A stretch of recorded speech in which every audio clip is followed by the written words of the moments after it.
I am Corrinne Collett, a member of the Brooklin Climate Response Committee. This presentation was created for a vegetarian potluck we organized in partnership with the Brooklyn Food Corps in 2024. The Brooklyn Climate Response Committee was started a little over a year ago to help the town of Brooklyn enroll in the Community Resilience Partnership. Since then, we have focused on helping residents, businesses, and municipal organizations to make their homes and buildings more efficient and comfortable. The committee also holds informational forums about once a month, and we are often asked, what can I do to respond to climate change? One of the simplest answers is to include more plant-based food in your diet. Not only is it better for the planet, it's better for your health. Think of all the promotion you've seen about the Mediterranean diet, which is one good option that emphasizes plant-based foods. And it can save you money at the grocery store. Although climate change is largely caused by burning fossil fuels, as you can see in the left graph, the way we raise and grow our food is also a major contributor, as represented on the right. The chart shows that food production is responsible for 26% of global greenhouse gas emissions, and raising livestock is a large factor. Crops grown for animal feeds and forests cut to raise more livestock, as well as the animals themselves, combine to produce more than half of all agricultural emissions. Farmers are increasingly caught in a tightening vice of climate change. The farmer's work has always been dependent on the whims of fickle gods. But now, in the opening stages of climate change, threats are multiplying rapidly. Floods, droughts, damaging hail, tornadoes, wildfires, new pests and diseases, and increased costs for petrochemical fuel and fertilizers. And notably, the topsoils of the American Midwest and Plains states hold some of the planet's biggest stores of carbon. We now know that the amazing web of organisms that live in the top layer of the soil is severely damaged by plowing and even by being left exposed to the elements during winter.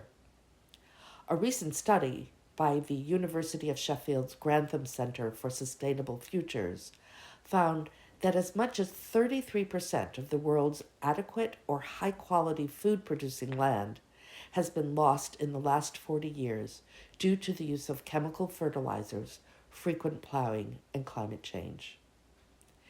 These are practices that are necessary to support industrial-scale production of ethanol, corn syrup, and meat, especially beef.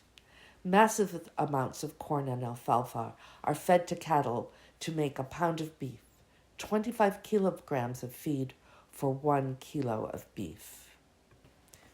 And these industrial methods are truly affecting the planet. This graph shows the increase in atmospheric carbon dioxide levels as recorded at the NOAA Observatory in Hawaii. It covers the years from 1958 to 2022. It shows a dramatic rise, nearly 25% in less than a human lifespan. CO2 uptake from plant photosynthesis then drives atmospheric levels down in the spring and summer. In fall and winter, levels rise again as photosynthesis slows. Herbaceous plants decay and the heating season starts. CO2 levels have been rising since the Industrial Revolution and are now accelerating. Then there is the loss of forests. As traditionally practiced, indigenous slash-and-burn agricultural techniques involve small clearings that would be used for a few years, then allowed to regenerate. As the world's demand for beef grows, increasingly large areas of rainforest in Central and South America are being cleared to make way for cattle farming. In these kinds of operations, it is estimated that for each pound of beef produced, 200 square feet of rainforest are destroyed. That's 100,000 square feet or more than 2 acres for an average beef cow. Once the forest is removed, most tropical soils quickly lose fertility. If large areas are cut, a desert environment often follows, making the land unusable. So what does that mean in terms of your food choice? This chart shows the carbon dioxide impacts of a variety of foods. CO equivalence is a way of converting different kinds of emissions to one common standard of measurement. While almost all meat animals result in high emissions, beef is in a class by itself. Like other ruminants, beef cows use a fermentation process that enables them to thrive on low-quality foods. This anaerobic fermentation produces methane, a greenhouse gas 80 times as potent as carbon dioxide. The comparisons hold up when you look at protein values. As an example, producing 100 grams of protein from peas emits just 0.4 kilograms of greenhouse gas emissions. To get the same amount of protein from beef, emissions would be nearly 90 times higher, at 35 kilograms. Some plant-based foods are an issue too. You will see that chocolate and coffee are high up on the chart. In this case, the high emissions are a result of widespread clearing of forests to meet growing worldwide demand. What we don't eat also matters. In a 2021 report, the U.S. Environmental Protection Agency estimated that each year, food loss and waste in the U.S.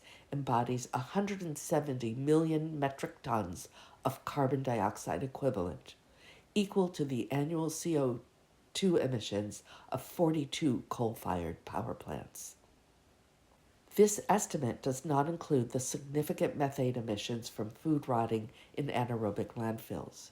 Data show that food waste is the single most common material landfilled and incinerated in the U.S., comprising more than 20% of municipal solid waste. Fossil fuels are heavily involved in our food system. Petrochemical fertilizers, pesticides and herbicides, transportation to distribute crops around the country, and transportation to take away our trash are all wasted when we throw away food. Americans lead the world in food waste. Here are 5 reasons why. Expectations for perfect produce. Items with slight blemishes are often discarded, even if otherwise fresh and nutritious. Our perfect food expectation force farmers to use unnecessarily heavy applications of agricultural chemicals. 2.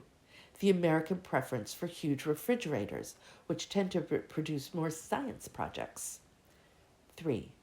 Confusing food labeling, where the sell-by date can be misinterpreted as an expiration date. 4. Our preferences for large packet sizes, warehouse-type shopping, and hoarding for perceived emergencies. And 5. Perceived abundance. Many Americans have not experienced true food scarcity, so they are not attentive to preventing spoilage and waste. So what can you do to reduce your impact on the climate? Eat fewer animal products and be aware of which ones are the big drivers of climate change, like beef. Making grains, legumes, and vegetables the main focus for many of your meals. Look to animal products with higher emission profiles as added flavor and a contributor, not the sole source of your protein needs. Consider beef an occasional splurge rather than a daily or even weekly part of your diet. Switching to vegetarian cooking is something you can do at your own pace and according to your own taste. An easy way to start is a Meatless Monday. There are increasing numbers of cookbooks and online resources with wonderful meatless recipes, and supermarkets are ever more likely to carry the sauces and spices that can make plant-based meals appealing. Keep tabs on what you keep in your fridge is admittedly not always easy when leftovers or zucchini get shoved to the back. Use the smell test rather than the best if used by date to decide whether food is safely edible. Proper storage prolongs the life of food, and the freezer is your friend. Think about food waste beyond your refrigerator. Supermarkets, restaurants, and other food providers can also take steps to reduce food waste. Encourage them to do so.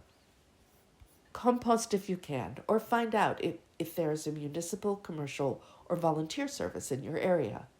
Compost services often have tables at farmer markets. Chickadee Compost provides a convenient service for the Blue Hill Peninsula.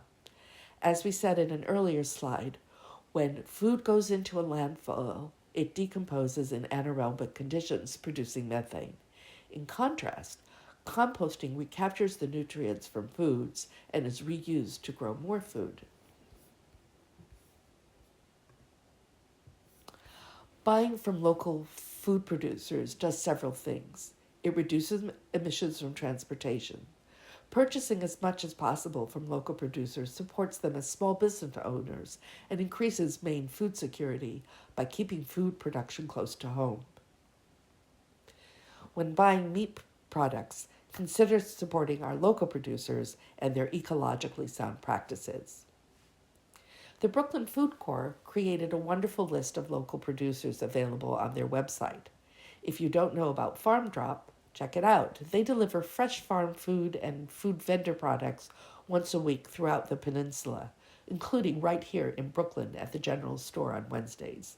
They will even deliver right to your door. Changing your food choices can be joyful, a chance to discover new flavors while helping to mitigate climate change one bite at a time.